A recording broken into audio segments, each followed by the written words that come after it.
Welcome to another edition of A New Economic Reality with your host, LaTanya Taylor and Sabira Falami. Hello, Also, everybody.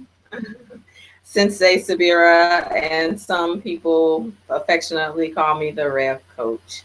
So we are excited today, and I know we're getting started a little late, but we'll compensate on the other end.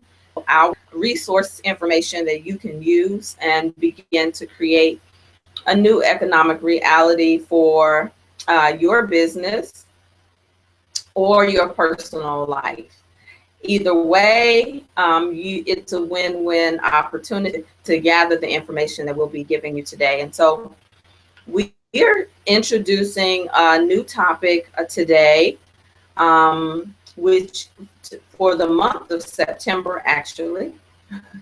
Yep. We're here already. Can you believe? And so, been tuning in, or this is your first time tuning in, we're going to have to start saying because we have an archive now. And so, it's important for you to have context of where we're coming from because everything that we are broadcasting now is building from the first 4 weeks. So, if you haven't looked at the first 4 weeks, please tune in to the very first broadcast, and we are going to be making those available. We're working diligently between the two of us to get this information in an organized way so that you can please be patient with us as we deliver this content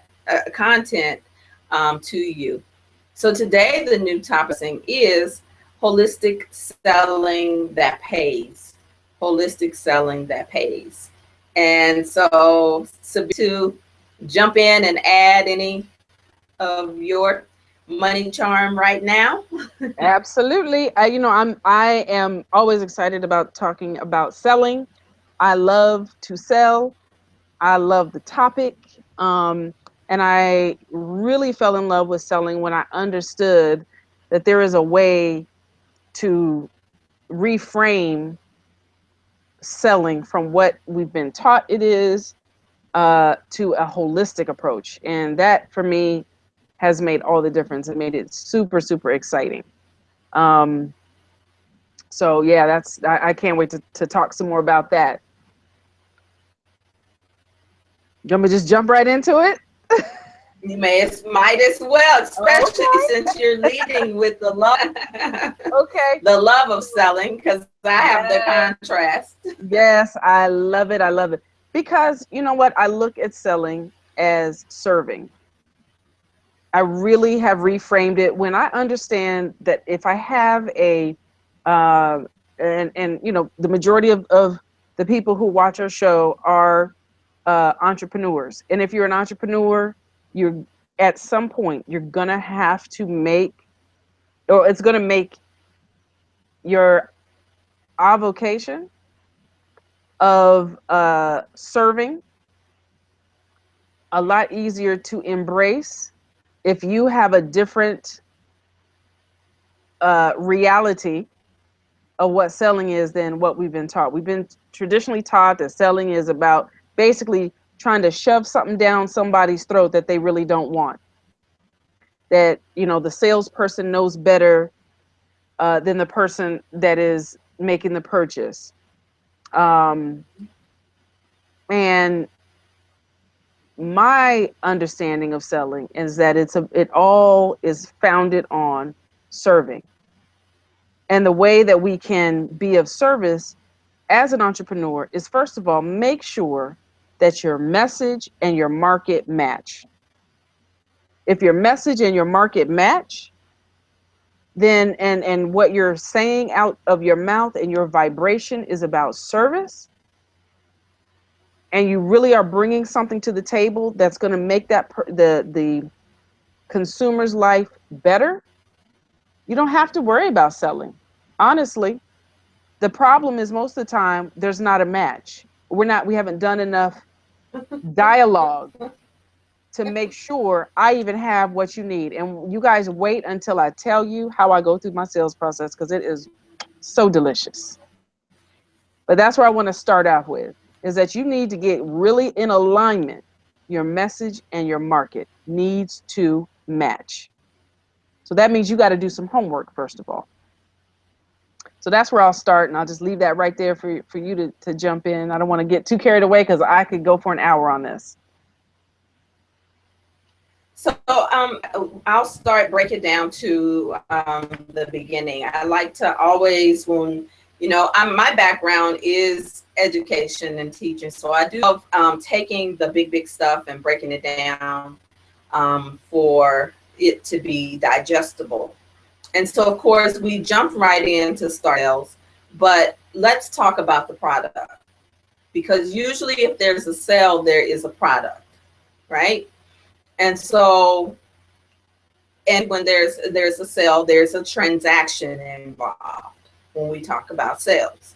So let's begin with the idea of a product and a transaction.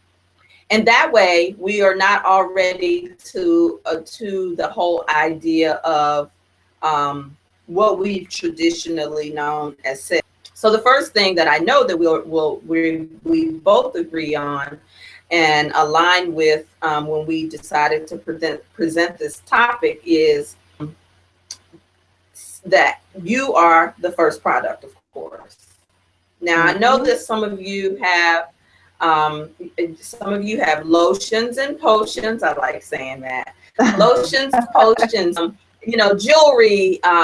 Some people have books, and I mean, there's all kind of creativity happening in the marketplace right now around products. We'll have services. There's a lot of services being offered, whatever that is.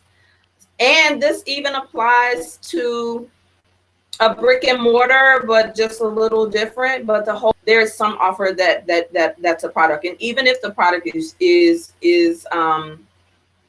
something that you're making, something that you're offering, you essentially are the product. Just this morning, one of my girlfriends posted a picture. You all know the little check that you use to put laundry in, or it's really one of those utility bags that you can put anything in. It's super big and it holds a little bit of durable. It's made of plastic fiber. They come in a checkered fashion. I say checkered, plaid. A plaid. It's made in a plaid fashion. They come in red. They cost $1 in the flea market. For sure, I know this. In Baltimore, they cost $1. In different places, different Asian groceries, you can get this.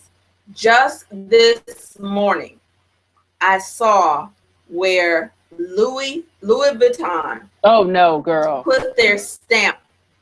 Yeah, they put their stamp on this plastic bag that costs $1. Celebrities are carrying it, and they are $300. Oh my gosh! I'm done. I want to let everybody digest that, because you're probably having the same reaction. Done.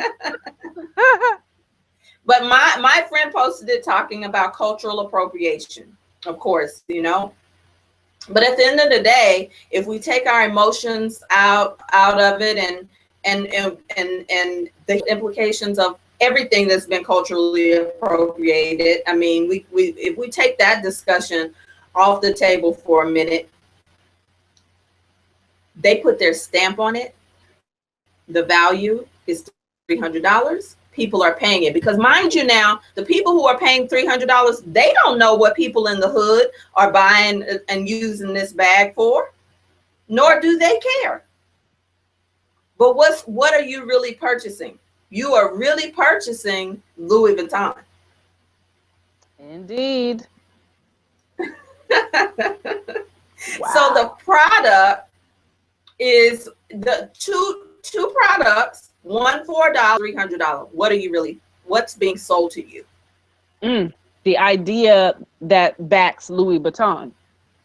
What Louis Vuitton stands for, not the hood, because that same bag in the hood stands for get my laundry from place to place, get my groceries from place to place. If I'm a Louis Vuitton purchaser, that same bag, what's inside represents other things. Correct. I But mean, what is I want the conversation that has to take place? Right now, we're not even we haven't even gotten to the conversation of $300. We're just making a distinction on you are the and it took me a long time to recognize that. I know Sabir already gave you a precursor to where she's going with the whole idea of sales, but I abhorred sales in the beginning. And it was the thing that caused me to slow my business. And sometimes we can be very, very, it takes other people sometimes really the reaction to their product and your product and to really know. And we are always selling. We are always selling no matter what. Every time we go out and have something that's really good to us and we come back and tell someone you have got, when we go out, when we're wearing something, we're selling it. I know that many of you have heard this all before. The difference is oftentimes we're doing it for other people. So that's why the inner conversation has to be something that we talk about. And honestly, when you sign up with a lot of coaches, who are already hustlers and already focusing on certain things in the business, they don't spend a lot of time with the people who have to get over that of selling and sharing themselves. So hopefully we'll be able to do that in this hour. mm-hmm. And then in a moment, we definitely will the offer. Well, and you know, Latanya, I didn't always love selling. I really didn't. Okay, bring it now. Tell us the truth. Transition. Yeah, I mean, I love it now, but I was, you know, I mean, I'm brought up in North America, like, you know, like some of our viewers. And so people were always shoving things down my throat to sell. So I remember being in college, and when it dawned on me that as a college student, I was a consumer. And that I was basically, as I'm looking in the course catalog for what major I was choosing, that I was actually going to a shelf and pulling this degree, this department off of the shelf and agreeing that for 4 years, this is what I was going to focus on. And I was going to end up paying for it for the next however many years, plus interest. When I got clear that I was actually a consumer because I wasn't pleased with what my choices were on the at university. And I said, I am sitting here spending all this money and I am not finding what I want. That's when it dawned on me, wow, even this education, I am a consumer. Because for me as a consumer, I don't know about the rest of you, but for me, I have felt victimized in the sales process. You know, it was like all these vultures coming at you. Walk into a car lot because you need to buy a car, and all these salespeople. You walk into a store, and all these sales. It's like, whoa! Can I just look? Can I just be here and just check it out for a minute before all y'all? I don't know if I want to even buy anything. I don't know. So once I started my own business, it was like, oh my God, have I become one of those vultures that I couldn't stand? Coming at people talking about buy my stuff, buy my stuff, buy my stuff, and why you should buy my stuff. So that was my journey. I mean, Latanya, I honestly, I got into sales. I've always known I wanted to have my own business. So I was one of these people at 18 years old who bought little trinkets and took it down to the flea market. And that's how I cut my teeth on selling, learning how to listen to what people wanted. But it was a painful process. I've done door-to-door sales. I've done telemarketing. I've done it all. I can't think of any type of sales situation that I haven't been in. And the process, because I actually started to study sales, the psychology of sales. And then, I don't know, maybe about 10, 15 years ago, trainers started coming out who had a holistic approach to sales, who said, let's turn this model upside down. When I found those people, things began to change. I've done MLM, I've done it all. And when I finally settled on a consultative and a coaching model, that's just what worked for me.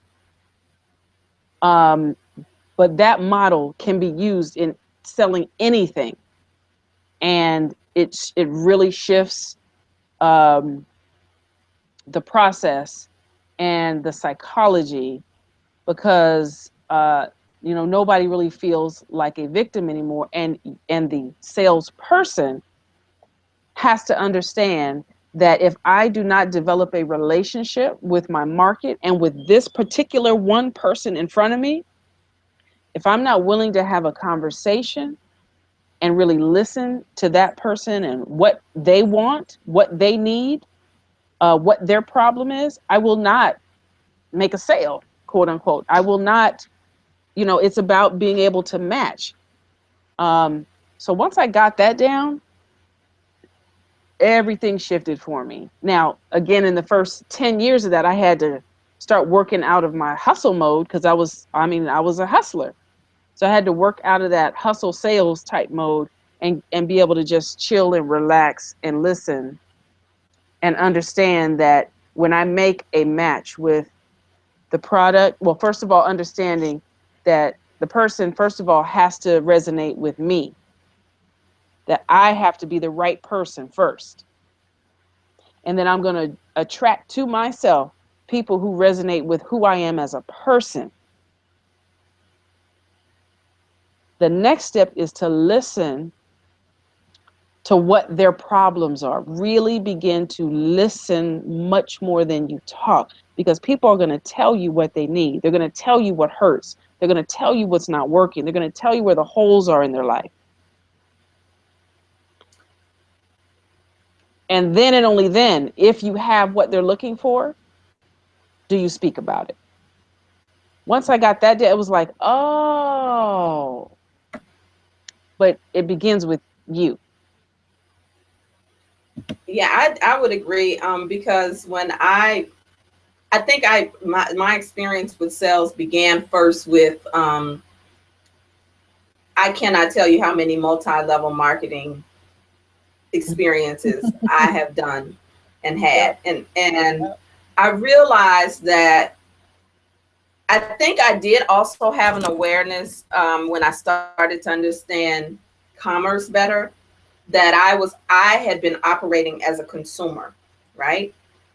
And there's a certain mentality that comes with operating as a consumer, because being a consumer is hidden in the West. Because, and what I mean by in the West is in the US, and as a US citizen, we tend to be born into consumerism, where you don't really think for yourself, and we're constantly being marketed to.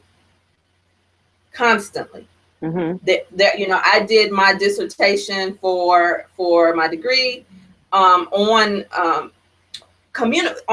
communication, but there was an aspect of it where I had to research the marketing. And when I think of the book, I'll put it in the description.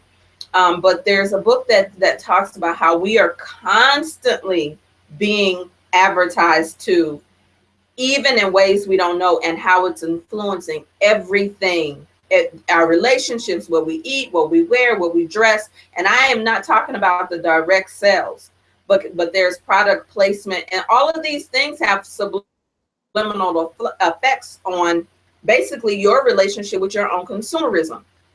So the first thing is to be aware, because just like there's a shift from being an employee to being an entrepreneur, there has to be a shift from being a consumer, right? Mm-hmm. And so when you go into from being a consumer, I know that there are some people who are just inspired. You were just inspired. I understand that what Sabir says in terms of listening to your client customer, but some of you just fell into sharing what it is that you made something really good, people loved it, and you kind of fell into it, or you just really good at sewing or tailoring or something, and there's another thing. So I definitely realized that in my experience with sales, it definitely was multi-level marketing, and it never resonated with me. And my last experience with multi-level marketing, I vowed to join a company that really grew me, to really understand and know some of the things that we're sharing with you in this series that we're doing, because it's not very common, and what I learned about salespeople is even when they take universal law and metaphysics and read all of the books by some of the best that are out there and bring it and infuse it, especially with my last multi-level marketing company, the intention was still just so that you can get to the point of making the sale and not the real growth. And now for me as an entrepreneur, as a minister, someone who is a heart-centered servant, when I picked up on that, I felt out of alignment. Because I felt like, don't just learn universal law so you can talk it and use it to manipulate matter, which you can. There are people who use universal wisdom, universal law, universal truth, metaphysics, motivation, hype. They use it all. They use it to manipulate matter. But that's not the kind of magic that we are talking about here. Right. We're talking about being an alchemical shift on the inside that reflects what it is that you desire to create and how you want to create it on the outside. And so that was a shift for me, and realizing that, okay, but it still isn't easy, right? I don't like a tremendous amount of selling without relationship. When I have relationship, I will buy from you. You don't even have to sell to me. And so, in my group, for instance, in Good Girl Gone Goddess, I'm constantly having to delete people out of the group, because the only reason that they join is to post a link to their event, their project, or whatever. But don't you understand that when you create relationship with people, that they want what it is that you have? Yep. That's what it all comes. It's all about, those two things: relationship and communication. And so for me, being an entrepreneur, this is a big thing I had to learn too, LaTonia, and you can tell me about if you resonate with this. When I got to the point where I had taken care of my own needs, then I was no longer looking at the people that I really wanted to serve, because I really did. In my heart of hearts, I did. But at the beginning, when I was younger, at the beginning, when I didn't have my own finances in order, people showed up to me, and I will be honest, I'm sorry to say, but it's true. They looked like dollar signs to me.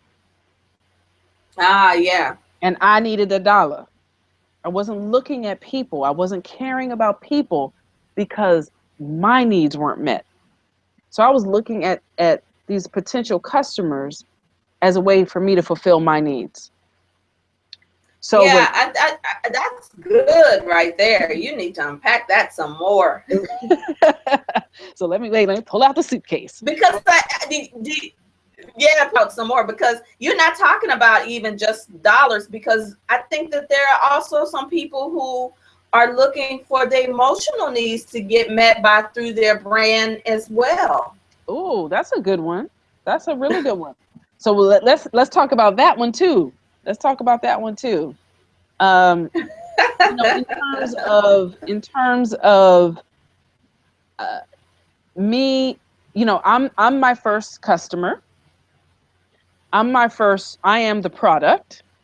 You are your first customer. You are the first product. So I had to sit myself down and have a reckoning with myself and say, okay, if somebody was approaching you like, you represent my light bill being paid, you represent food on my table, that's a hungry mentality. It's a needy mentality, and it is a repulsive energy. People are going to run from that feeling that basically you need to think about it. If I don't know how you are my grocery bill, you are my light bill, you are the way that those things are met. So I'm coming into the market as a hungry entrepreneur with fangs out. This is what people see subliminally. They feel that ghost, they feel that monster, they feel that need, they feel that vampire feeling of, I need to just somehow consume you. So you are actually a consumer. You are actually a consumer. A vampire. Exactly, of your consumers. And they feel it and they run. Now that was good right there. Ooh, that was good. You are actually, and so people run. Just like your consumer is running from you, they're running from the sales process. They're running from you because they feel like this person just wants to devour me, and this is not good. Take me on a date first or something. But so when I said, let me make sure that my basic needs are met. So when I go into the marketplace, I don't have any of that kind of off gassing of energy that I need you. And so that's a position of, it feels powerful, it feels grounded, it feels safe and secure. And when you are leading somebody through a process, because that's what sales is, it is a process. And sometimes it could take a year. Sometimes it happens right there. But, they say, LaTonya, someone has to actually be engaged with you 7, 10, 12 times before they're actually they've got the trust, know, and like, all satisfied. Those are those relationship things, right? So they want to come and engage with you a couple of times and make sure, okay, you don't really need me. You're not trying to devour me. When they're sure that that's the case, that you really do have their best interest at heart, all day long, because you've created an atmosphere of safety and security, and that, I am not here to consume you. And they understand that a fair exchange is going to take place. Once all that is in place, hey, you're good. But I also think that, we see a world through reality TV entertainment. And I realized that because I think I don't know what I started watching. I first of all, let me just admit, I'm from real world generation. So I really love that show. I live vicariously through a lot of the characters on there before I realized they were characters, before I realized that there was programming. But, first season reality, real world, that's me. That's my generation. Yep, mine too. And so I grew into, kind of liking it. And I started to watch it from a psychological counseling point of view, because when it became titillating, I was like, are they really showing that on TV?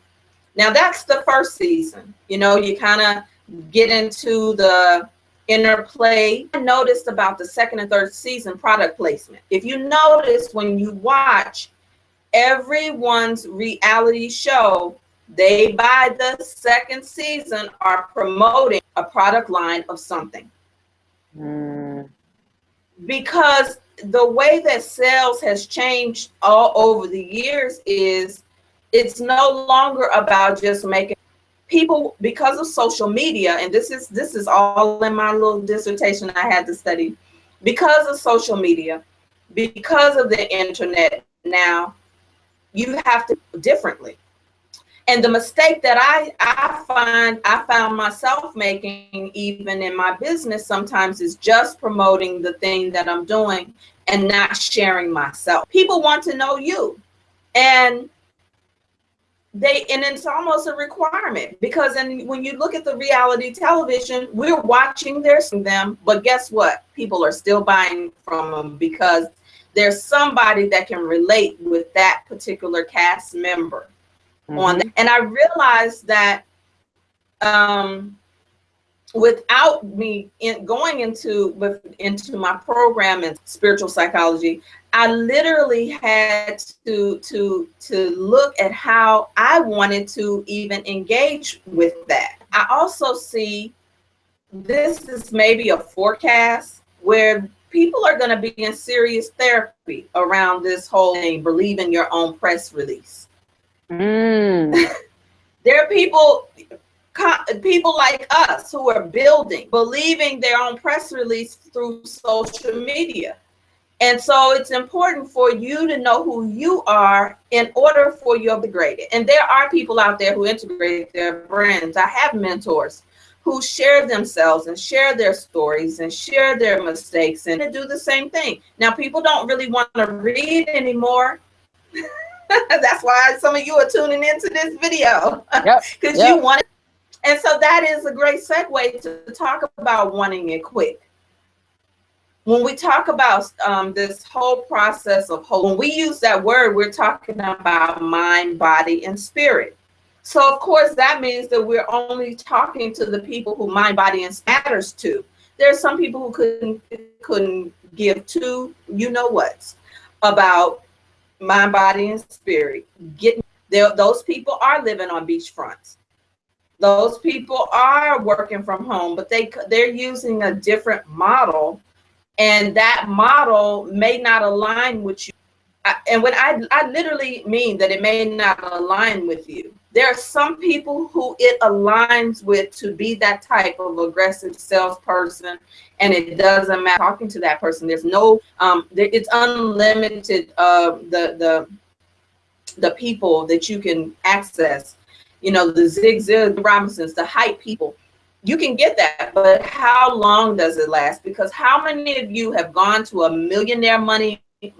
What is that? What is that? It's a Millionaire Mind something. Yes. Yeah. The T. Harv Eker's thing. Yep. You've gone good.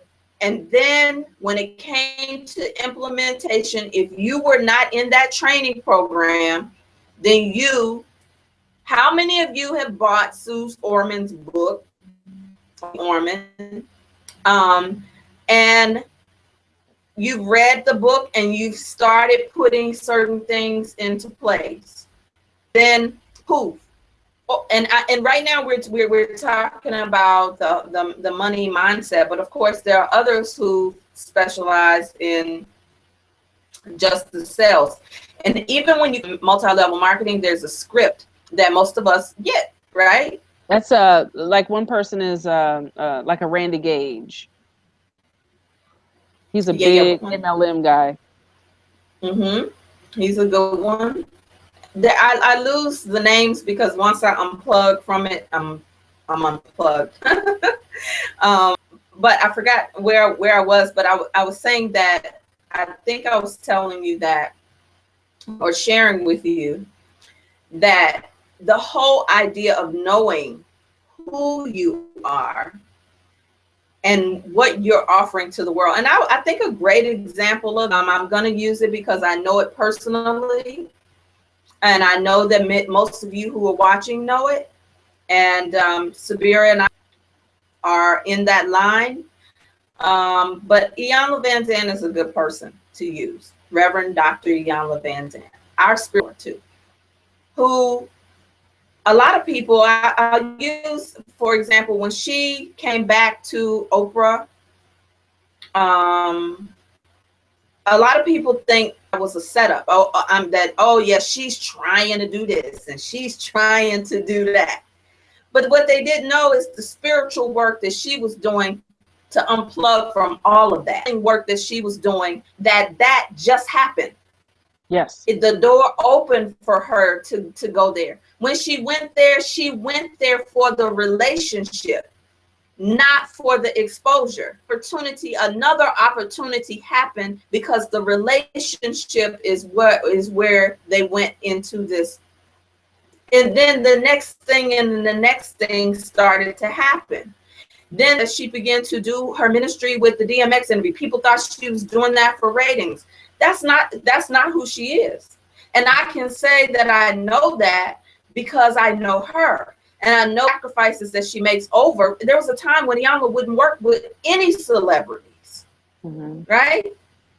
And so there are other people that I know. I have another mentor who's on TV, and she's on the program Hoarders, and she made decisions that to pull completely out of, because it no longer matched who she was, and the opportunity for Hoarders came as she chose herself.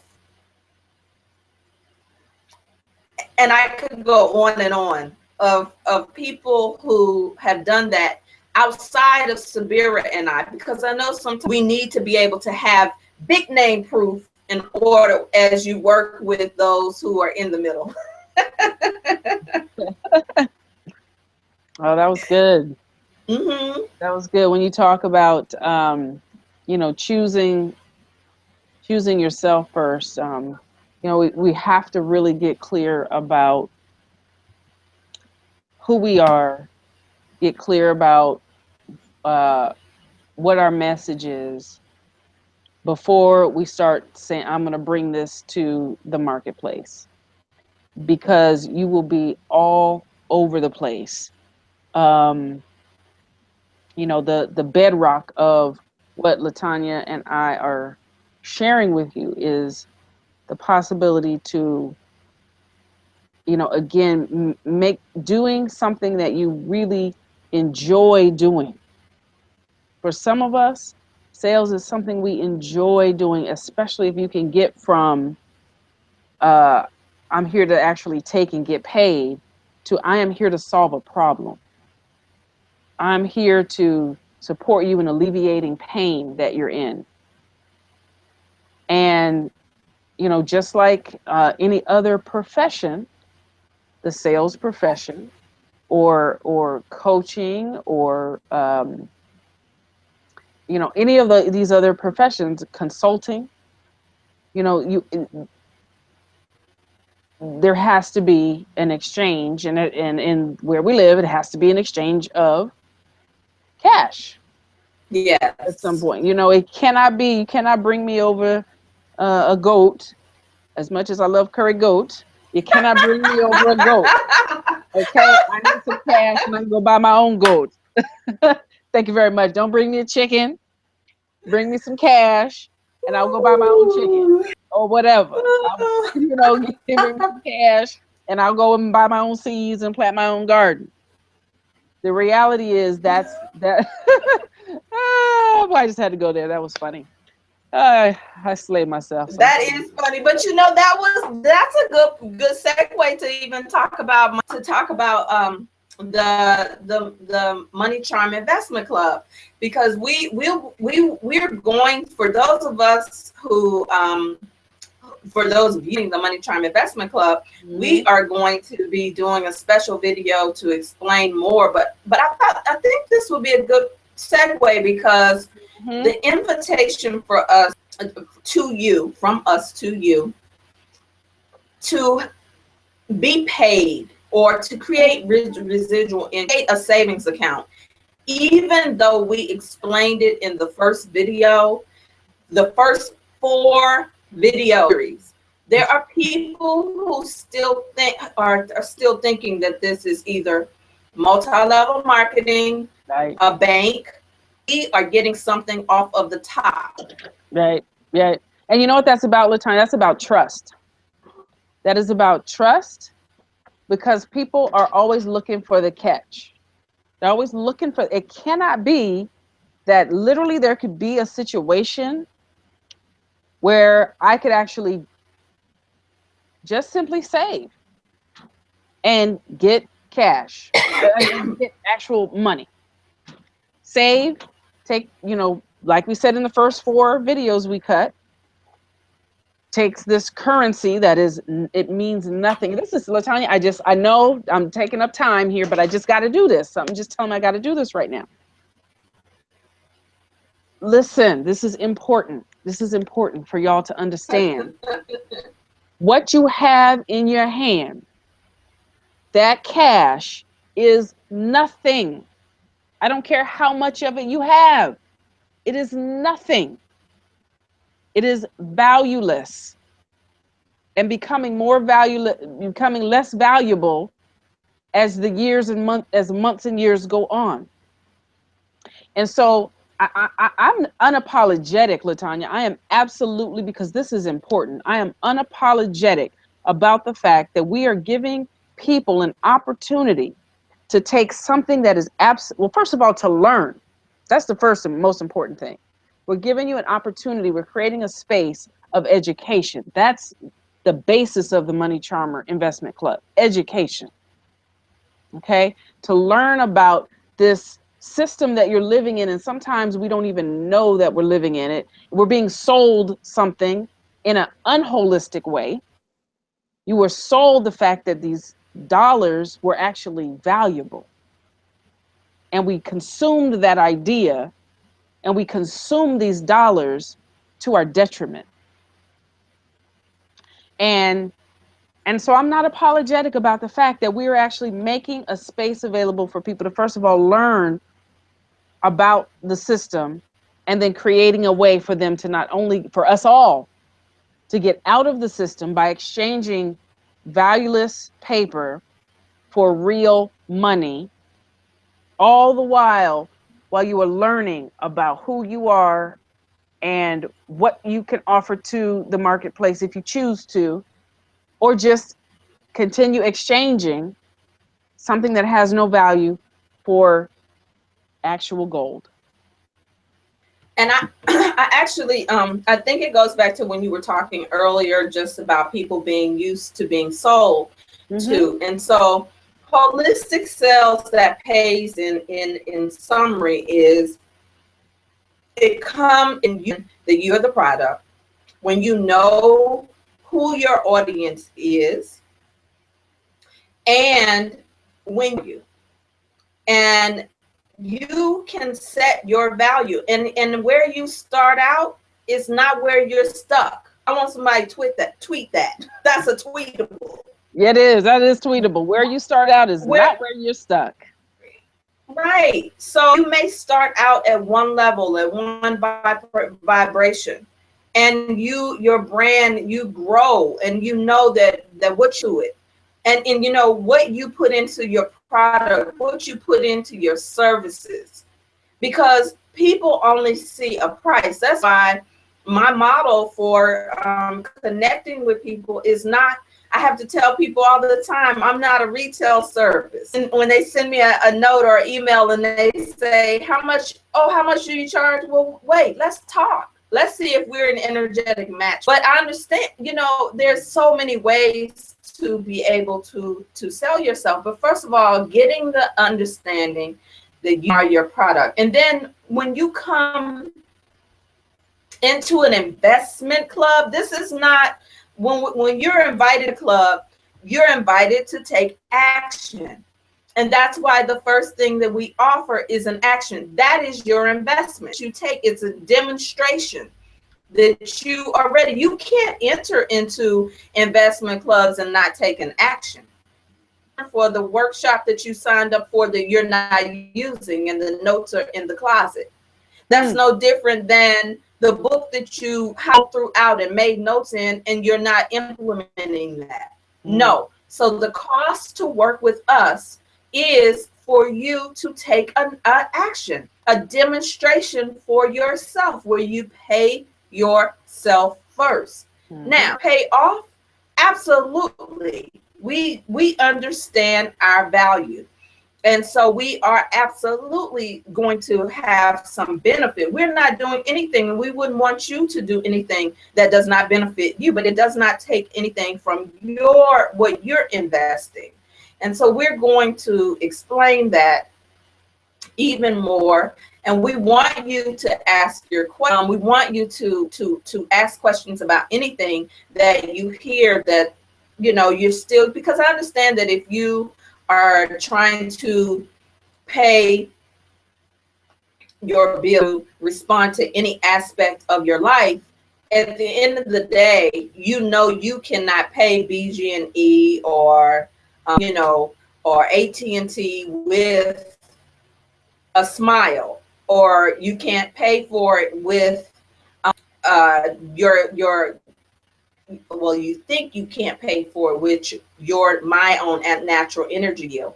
But when Sabira said that it's of no value, we are talking about, first of all, educating you on why she is saying that. And a lot of that is in the very first two videos that we did. I do want to make sure you understand the context, because I know that someone will be watching and saying, yeah, you're not paying with your smile, you're not doing so, I can't come and coach with you for free. So Sabira, I know I don't know if I just get those types of comments and that type of thing as a reflection of the times in my life where I unsure and unsettled because I felt used by the promise to, because I bought into the promise that somebody else was making them, because the truth is I wanted to be rescued. I wanted a way out. I wanted somebody else to do the work for me. And so of that to test to see if I have grown in my own area. And until I understood that I am responsible for energy, abundant flow that turns into opportunities, that turns into matter, which cash or promissory notes, because we are still using promissory notes, and now real money. Yes, I own as being a co-creator with the divine to be able to increase my own natural energy yield, and you can too without it being hard. No one here, and most of the time, most holistic entrepreneurs, most creatives, they're not into trying. That's why they're turned off from selling. Yep. Absolutely. And there is a place, where they do intersect, and that is a beautiful. There you go. That's a beautiful space where you find. So talk about that. The part of that pays. Say again. The intersection of the part that pays, the holistic cells that pays. Oh yes. Well, I mean, it's more of just what we've been talking about, right? That when I bring myself to the process, I'm willing to be transparent. I'm willing to listen. I'm willing to be in relationship. I'm willing to find out what I can do to serve and support.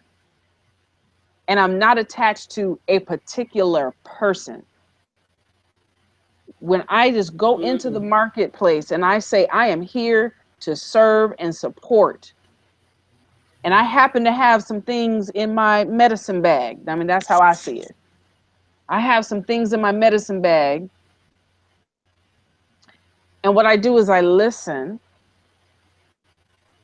And when you let me know, you being that person in the marketplace, because you've created a space enough for them to actually be comfortable enough to talk to you about what's not working. When you hear them describe what you have in your medicine bag, and you ask, like, if that situation could be if I have that, is that something you're ready for right now? Is it something you really want? And they say yes, that intersection has been made, because they have given you permission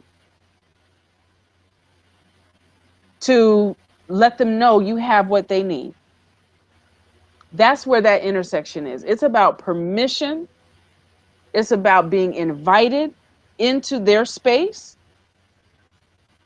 And it's about allowing them to say, I'm ready, willing, and able. to take an action. And holistic sales can be just so fluid and round at the edges instead of sharp when we learn to listen, when we learn to really be there to be of service and to be in authentic dialogue with somebody. It's definitely a shift, and I do think now living somewhere else, I'm so far away from that zone of the US where everybody's hustling, everybody wants to be a brand, everybody wants the main stage, to come into a place where the shift is required for me. For instance, I'll give you another example. I love sharing with you segments of my own life, because I went to the dentist recently to get some major stuff done, and when the product, part of it didn't work. One part did and another part didn't. And he was taking his time and he was really trying to fix it. And first of all, that type of time would not be spent, because I don't know if you know that when you go to the doctor's office, they're doing an average of how many seen that day in order to make a certain amount, and how quick they get you out. It's just like food, kind of fast food. And so experiences, even with our health and our wellness, has been fast food experiences. So when we go somewhere and they take their time, we may think that they're inept, they're incapable, or that type of thing. So there are times with me, I have to slow down. I have to slow myself. I have to slow myself even with my own business, because I'm building. And in some cases I'm building, in some cases, and they're different. Okay, so back to my dentist. He allowed me to take the part of the product while he fixed the part that didn't, without payment, because to him it had not been delivered.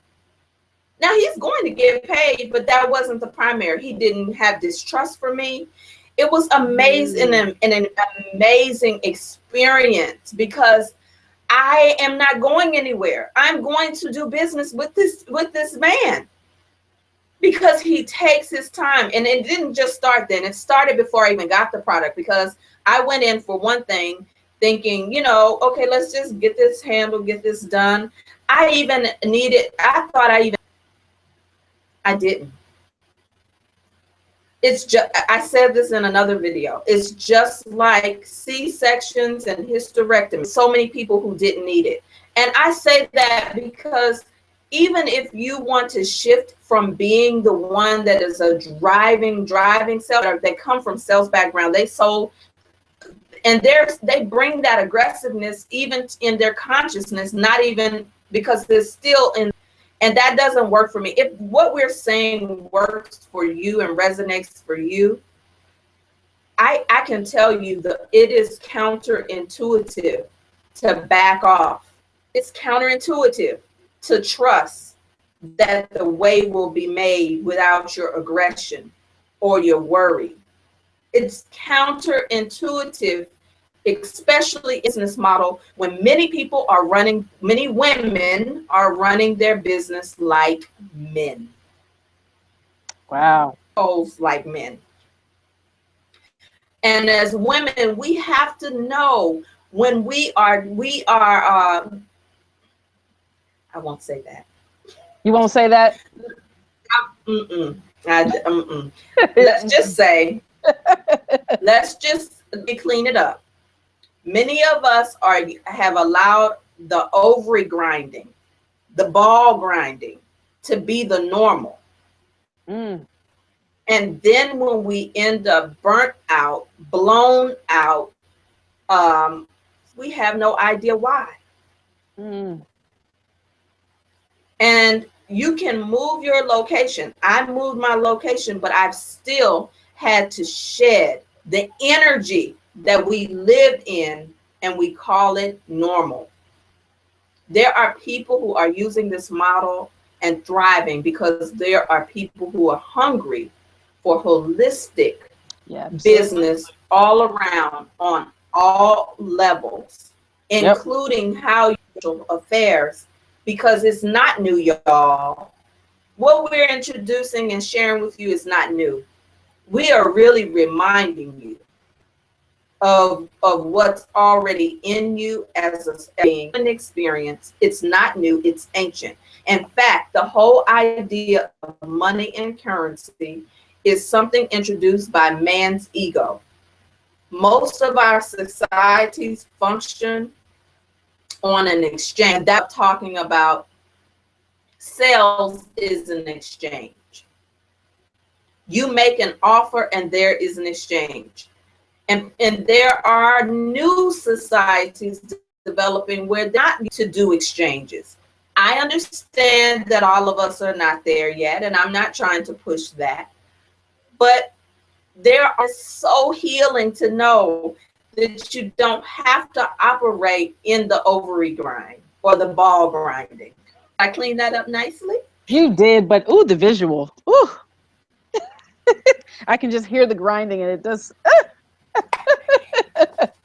Now, work with LaTonya, you know how I might have said it in our private sessions, but it's just for us, the tribe. Lucky us. That's good. Oh, good.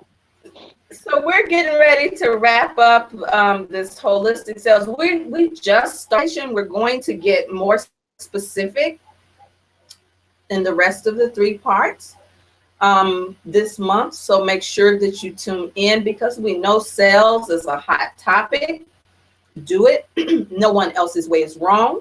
We're just inviting those who are looking for another way to do it. Sabira, take us on out of here. All right, all right. So a new economic reality. This is what we're offering this month and every month. This month we just happen to be highlighting the holistic sales that pays all month, and it's going to be awesome. Listen, we have the Money Charm Investment Club, and we want to invite you to click on the links that are provided in the description to get in touch with Reverend LaTonya or myself, so that we can get you started in phase 1. And phase 1, as we say on every video, is about you taking a demonstrable action, and that simply is pay yourself twice a month, at least. When you get paid, take some of that currency and turn it into real money. Okay, we'll be back here next week on Tuesday at 12 noon for our Lunch and Learns. Come on out and join us again here. I love that. Lunch and Learn. That just came to me. Lunch and Learn. That's what we do. We have our lunch and we learn. Yes. We look forward to teaching you guys every single week. So tell a friend, invite to, and come out and join us at the table. Yeah, come to the table, y'all. Quit playing with this thing. Quit hemming and hawing. You know, Napoleon Hill talks about deliberate action. And so do something, if it's nothing but reaching out and having your questions answered or your reservations answered. Nobody said that you had to agree. Thank you for joining us. We look forward to joining to having you next week.